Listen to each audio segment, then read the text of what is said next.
Ребенок Ольги Доциевой ходит в один из детских садов Владикавказа. Недавно им сообщили, что с апреля этого года вместо 990 рублей им придется оплатить на 160 рублей больше. Повышение на первый взгляд незначительное, но по словам Ольги, кроме самой оплаты, им приходится многое докупать. В конечном итоге сумма получается ощутимая. Попросили подписать договор о том, что мы согласны на это.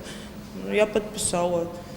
А что мне оставалось сделать? Другого варианта нету. Не в восторге, да. Мне, конечно, хотелось бы, насколько повышают, настолько, чтобы и к детям относились. Помимо того, что мы платим каждый месяц за садик, еще постоянно мы покупаем и карандаши, и пластилин, и альбом, все, что нам дают списки, что нужно купить. Тем не менее, по данным администрации города, оплата за детский сад во Владикавказе остается самой низкой на территории всего Северокавказского федерального округа. И подчеркивают, что повышение – это вынужденная мера. О том, на что пойдут средства, нам рассказала заведующая одним из детских садов Владикавказа. Это незначительное повышение, оно связано в первую очередь с тем, что продукты питания очень сильно подорожали, то есть затраты на содержание ребенка в детском саду возрастают, и это вынужденная мера, нужно сказать.